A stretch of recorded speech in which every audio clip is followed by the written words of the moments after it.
Hey all, I am APS और हमारा ये वीडियो हमारी पिछली वीडियो से थोड़ा सा डिफरेंट होगा क्योंकि मैंने स्क्रिप्ट याद नहीं की। तो अब मुझे यहाँ पे देखकर पढ़ना होगा और अनफॉर्चुनेटली इसीलिए आपको मेरी आंखों में लगातार देखने का मौका नहीं मिलेगा। और वैसे भी ये कोई फिल्म का इंटेंस सीन तो है नहीं कि आपका मेरी आंखों में लगातार देखना इतना ज़रूरी है।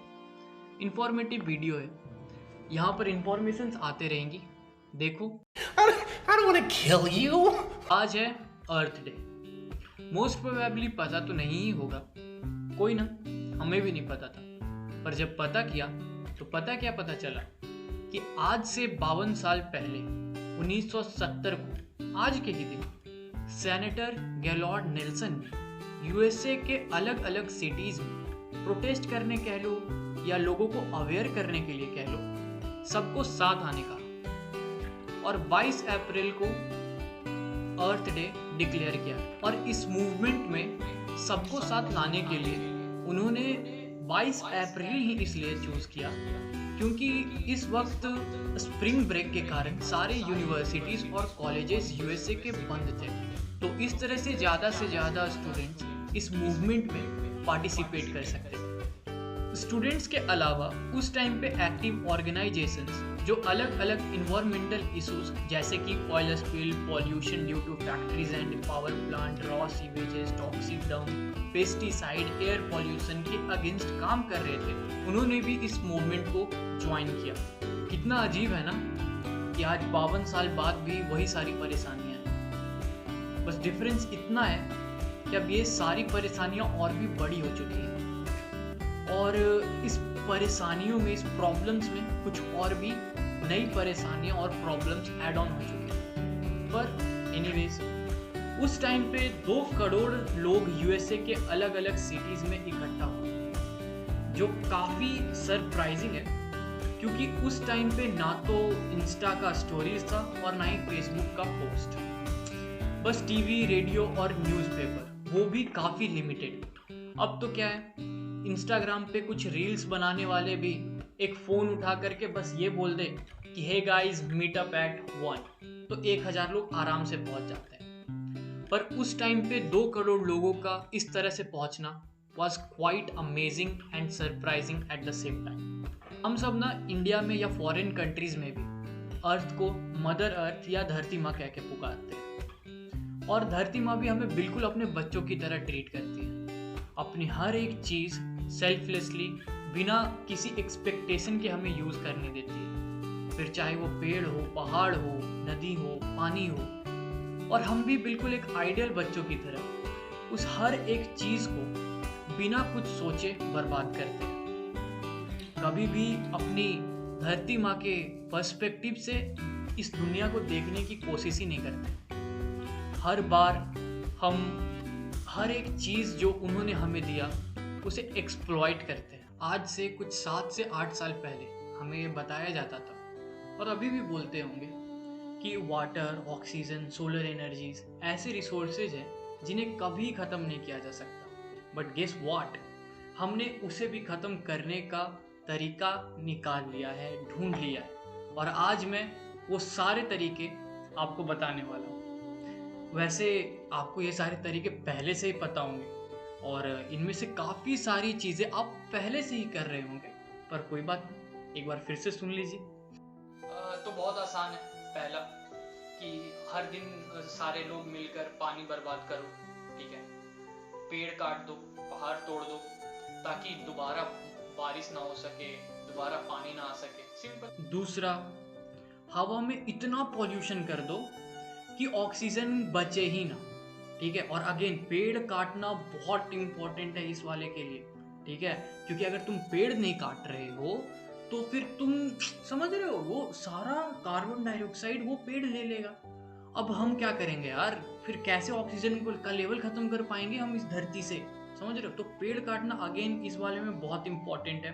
तीसरा, अब देखो सन का क्या किया जाए, है ना, सन का कर भी क्या सकते हैं, तो कुछ ऐसा कर कमाल कि ओजोन लेयर जो अर्थ पे सन का अल्ट्रावायलेट रेज आने नहीं दे रहा है, उसको रोक ले रहा है वहीं पे, वो हट जाए, खत्म हो जाए, ठीक है। और हम इस चीज में काफी आगे बढ़ रहे हैं, काफी तेजी से आगे बढ़ रहे हैं। अभी कुछ दिन पहले कोविड हुआ, ठीक है।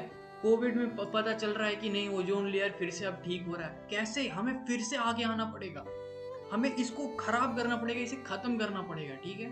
हाँ, वो बात और है कि हम एक बहुत बड़ी प्रॉब्लम को ठीक करने की ओर आगे भी बढ़ रहे हैं, जो है फॉसिल फ्यूल्स की प्रॉब्लम। जैसा कि हमें पता है कि फॉसिल फ्यूल बनता है जब प्लांट्स, एनिमल्स या human beings millions of year के लिए किसी जमीन में कहीं पे दब जाते हैं। हाँ, बिल्कुल सही सुना आपने, ह्यूमंस यानी आप और हम बन सकते हैं फॉसिल फ्यूल। बस क्या करना है उसका तरीका यहाँ पे लिखा हुआ है, ठीक है। बस आपको इसी तरह से कार्बन डाइऑक्साइड और ग्रीन हाउस गैसेस का लेवल बढ़ा के टेम्परेचर इतना बढ़ा देना है कि वर्ल्ड में जितने भी माउंटेन्स है सब पिघल जाए। And let me tell you, we are doing great. Last 7 सालों में हमने 300 बिलियन टन बर्फ पिघलाए। यस। अब जैसे ही सारा माउंटेन पिघलेगा, है ना, वाटर लेवल इंक्रीज होगा। जितने भी सीज, ओशंस, ये सारे चीज जगह है, वहां पर वाटर लेवल इंक्रीज हो जाएगा और हम बह के कहीं दब जाएंगे।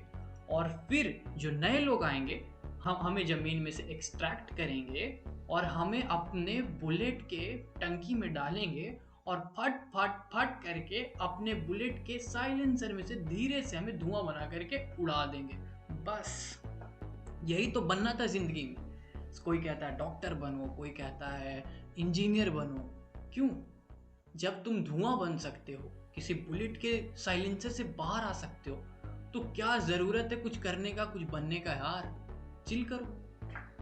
आज हमारी धरती माँ की कंडीशन इस रबर बैंड की तरह है। Deforestation, soil erosion, soil pollution और ना जाने क्या क्या। और अभी हम एक ऐसे स्टेज पे हैं जब हमारे पास पोटेंशियल है, टाइम है और चॉइस है कि हम इसे रिवर्स करें। और इसे रिवर्स करने के लिए हमें कुछ करने की नहीं, कुछ चीज़ें ना करने की ज़रूरत है। जैसे कि अगर आपका कोई व्हीकल है जो अननेसेसरी बहुत ज़्यादा धुआं निकालता है, उसे पहले ठीक करवा लो ना, फिर चलाना। अभी सेव सॉइल की बातें हो रही है। एक इंसान दुनिया के अलग अलग जगह पे जा कर के लोगों को ये बताने की कोशिश कर रहा है कि हमें सॉइल को बचाना होगा, नहीं तो आगे आने वाली फ्यूचर में हमें काफ़ी प्रॉब्लम्स का सामना करना पड़ सकता है। किसी ने सोचा होगा कि इस तरह की भी प्रॉब्लम हो सकती है। हमने फॉरेस्ट लैंड को एग्रीकल्चर लैंड में कन्वर्ट किया। कोई नहीं, अब फॉरेस्ट और एग्रीकल्चर लैंड को पे हम मेट्रो, रेलवेज, एयरपोर्ट बना रहे हैं। सॉइल में स्ट्रॉ डाल करके ऐसा चूसा है ना हमने कि उसे बालू बना दिया। अब बालू में क्या शकरकंद उगाओगे? अभी तक 97.85 मिलियन हेक्टेयर लैंड सिर्फ 2018-19 में डिजर्टिफाई हो चुका है। ठीक है, बस यही है कि अच्छा नहीं है, बस यही है कि अच्छा नहीं कर सकते तो एटलीस्ट यू कैन डू कि बुरा मत करो। और बाकी तो फिर जिंदगी है, खुद भी खुश रहो और आने वाले लोगों को भी खुश रहने का चांस दो। और save soil, save water, stop polluting the earth, and thank you for listening. Bye.